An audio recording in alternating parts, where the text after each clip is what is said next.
చిన్నశంకరంపేట మండల కేంద్రంలో భారతీయ జనతా పార్టీ మహిళా మోర్చా ఆధ్వర్యంలో మండల ఎంపీడీఓ ఆఫీస్ ముందు అర్హులందరికీ ఇందిరమ్మ ఇండ్లు ఇవ్వాలని ధర్నా చేయడం జరిగింది। ఈ కార్యక్రమంలో మండల అధ్యక్షులు పట్లూరి పోగులరాజు, జిల్లా అధ్యక్షుడు వాల్తాస్ మల్లేష్ గౌడ్, మాజీ జిల్లా అధ్యక్షుడు గడ్డం శ్రీనివాస్, జిల్లా general secretary MLN Reddy, OBC Morcha జిల్లా ఉపాధ్యక్షులు గడ్డం కాశీనాథ్, మహిళా మోర్చా మండల అధ్యక్షురాలు ఉపాసన మంచుల, జిల్లా నాయకులు జనగామల్లారెడ్డి, సురేష్ గౌడ్, బీజేపీ పార్టీ నాయకులు, కార్యకర్తలు పెద్ద ఎత్తున పాల్గొన్నారు। వాళ్ళ ప్రతి ఒక్కరికి లబ్ధి చేకూర్చాలని, అందరికీ ఇందిరమ్మ ఇల్లు ఇవ్వాలని భారతీయ జనతా పార్టీ పక్షాన మేము పోరాటం చేద్దామని నిన్న రాత్రి నిశ్చయించుకొని పొద్దున ఒక చిన్న పిలుపు ఇవ్వగానే ప్రతి ఊరు నుంచి 30 రెవెన్యూ గ్రామాల నుంచి తరలి వచ్చిన కార్యకర్త సోదరులకు, నాయకులకు నా హృదయపూర్వక పాదాభివందనాలు। ముఖ్యంగా ఇక్కడున్న కాంగ్రెస్ పార్టీకి నేను ఒకటే హెచ్చరిస్తా ఉన్నా, మీరు 420 420 మీ హామీలే 420, మీరే 420। మీరు 420 హామీలు ఇచ్చి ఎట్లయితే గద్దెనెక్కిర్రో ఆ 420 హామీలల్లా ఏ ఒక్క హామీని అమలు చేయకపోయినా మిమ్మల్ని నిడిచే ప్రసక్తి లేనే లేదు। ఇందిరమ్మ ఇల్లు మీరు ఏవైతే ఇందిరమ్మ ఇల్లు ఇస్తామని చెప్పుకుంటా ఉన్నారో దాంట్లో 60% ప్రధాన్ మంత్రి గృహ ఆవాస్ యోజన కింద కేంద్ర ప్రభుత్వం ఇస్తూ ఉంటే మీరు ఇక్కడ మాత్రం మీనమేషాలు లెక్కిస్తూ అర్హులైన అందరికి ఇవ్వకుండా మీకు నచ్చిన వాళ్ళకి ఇచ్చుకుంటూ ఎవరికైతే లబ్ధి కావన్న వాళ్ళకి ఇవ్వకుండా మీ మోచేతి నీళ్ళు తాగేటోళ్లకు మీరు ఇందిరమ్మ ఇల్లు ఇస్తే ప్రయత్నం చేస్తూ ఉన్నారు। మీరందరూ ఒకటే గుర్తెరగాలి, చాలా ఊర్లలో ఏం చెప్పించారంటే లాస్ట్ ఎలక్షన్స్ నుంచి కాంగ్రెస్ నాయకులు మీరు గుడిసెలుంటే తీసేయర్రి, పెంకుటిల్లు ఉంటే తీసేయర్రి, మంచి బేస్మెంట్ కట్టుకోర్రి, మేము 5-5 లక్షలు ఇప్పిస్తాం, ఇక ఇందిరమ్మ ఇల్లు వస్తున్నాయి, ఇక రాజీవ్ గాంధీ ఇల్లు వస్తున్నాయి, ఆ గాంధీ వస్తున్నాయి, ఈ గాంధీ వస్తున్నాయి చెప్పుకుంటా ఒక్క ఇల్లు ఇచ్చిన పాపాన లేదు। ఈరోజు ఆ బేస్మెంట్ కట్టునే పరిస్థితి ఏంటంటే మీరు ఆ బేస్మెంట్ ఉంటే ఇండ్లు రావు, వీళ్ళు చెప్పే ఇట్లా సొన్నాయి మాటలు కట్టుంటాయి అన్నట్టు। ఒకటే గుర్తుపెట్టుకోరి, మెదక్ జిల్లా మొత్తంలో ఈరోజు చిన్నశంకరంపేట కేంద్రంగా మేము ఉద్యమం ప్రారంభించినాం।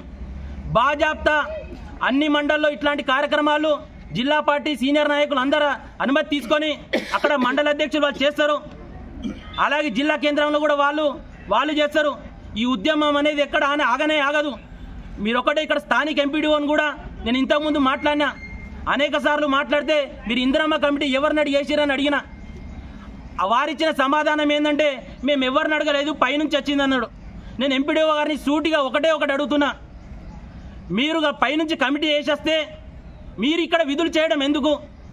అదే ప్రజలందరూ కలెక్టర్ ఆఫీస్కి పోతారు, డిపి ఆఫీస్కి పోతారు, డిఎల్పి ఆఫీస్కి పోతారు, ఈ ఎంపీడీఓ ఆఫీస్ ఎందుకు? దీనివల్ల ప్రయోజనం ఏంటిది?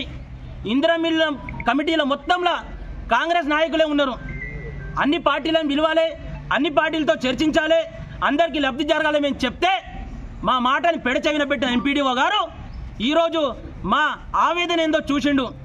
ఎస్ మేము చెప్తా ఉన్నాం, మేము పైకెక్కి ధర్నా చేసినాం, మా కార్యకర్తలు పైకెక్కి ధర్నా చేసారు, అవసరమైతే టవర్లు ఎక్కుతాం, ట్యాంకులు ఎక్కుతాం, ఇంకెక్కడికైనా ఎక్కుతాం, ప్రజల కోసం పేద ప్రజల కోసం ఎక్కడి వరకైనా తెగిస్తాం, ఊకునే ప్రసక్తి లేనే లేదు।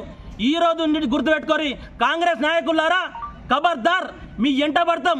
ఈ రోజు నుంచే శంకరంపేట మండలంలో భాజపా ఆధ్వర్యంలో ఉద్యమాలు అనేవి మొదలైనవి, ఇప్పటి నుంచి ఉవ్వెత్తున ఎగసి పడతాయి, మీరు ఇళ్ల నుంచి కూడా బయటకు రారు బిడ్డ। మీరు కాంగ్రెస్ నాయకులు, ఎమ్మెల్యేలు, మంత్రులు అందరితో సహా గుర్తెరగాలి, మీరు మా మీద ఎన్ని కేసులు పెట్టిస్తారో, ఎవరు లోపాయికారు ఒప్పందాలు చేపించుకొని కేసులు పెట్టించుకొని దానికి సిద్ధం, జైల్లో అయినా ఉంటాం, అవసరమైతే రిమాండ్ అయినా అవుతాం, కానీ ఎవరికి భయపడం, ఎందుకంటే మేము పేద ప్రజల పక్షాన కొట్లాడతాం కాబట్టి ఎవరికి భయపడం। ఇంకోటే గుర్తుపెట్టుకొని ఫైనల్గా చెప్తా ఉన్నా, నేను స్థానికంగా ఉన్న పోలీస్ అధికారులు కూడా ఒకటి అప్పీల్ చేస్తా ఉన్నా, దయచేసి మేము నిరసన చేస్తే మమ్మల్ని చెయ్యనియ్యుర్రి, మేము బాజాప్తా పేద ప్రజల కోసం కొట్లాడుతూ ఉన్నాం, మేము ఎస్ఐ సార్ గారు కూడా అదే విన్నపించినాం, స్థానిక అధికారులు కూడా అదే విన్నపిస్తున్నాం। నేను స్థానికంగా ఉన్న ఎంఆర్ఓ గారికి కూడా ఎంపీడీఓ గారికి కూడా ఒకటే అప్పీల్ చేస్తా ఉన్నా, ప్రభుత్వం నుంచి వచ్చే ఎటువంటి స్కీమ్లైనా సరే మీరు ఒకటే ఎవరికైతే అర్హులో వాళ్ళకే ఇవ్వాలి। మీరు కాంగ్రెస్ పార్టీ అధికారంలో ఉంది అని కాంగ్రెస్ వాళ్ళకి ఇస్తా అంటే నడవది। కేంద్రంలో ఈరోజు భారతీయ జనతా పార్టీ అధికారంలో ఉన్నది, భారతీయ జనతా పార్టీ కార్యకర్తలకే ఇస్తలేదు కదా, అన్ని స్కీములు అందరికి అందేటట్టు చేస్తుంది కదా। రాజ్యాంగం డాక్టర్ బిఆర్ అంబేద్కర్ గారు రాసిన రాజ్యాంగం ప్రకారం ఆర్టికల్ 14 ప్రకారం అందరికీ సమానత్వ హక్కు ఉన్నది। ఆ సమానత్వ హక్కు ప్రకారం అర్హులందరికీ ప్రతి ఒక్కరికి ఇల్లు రావాలి। ఎవరైతే మీ రాత్రి రాగానే మీ ఇంటికి సీసాలు మోసటానికో, మీ అడుగులకు మడిమేలు ఒత్తటానికో, మీ మోచేతు నీళ్లు తాగడానికో ఇల్లు ఇస్తా అంటే ఊకొని లేదు బిడ్డ. కొడుకులారా ఖబర్దార్, మమ్మల్ని ఏం చేస్తారో చెయ్యురే, మీకైతే వెనుక తిరగమని సవాల్ చేస్తూ మా నరేంద్ర మోదీ గారి ఆశీర్వాదం వల్ల, మా జిల్లా పార్టీ ఆశీర్వాదం వల్ల మేము ఎప్పుడు ఇట్లనే ఉద్యమాలు చేస్తాం. అందరికీ ధన్యవాదాలు. జై శ్రీరామ్, జై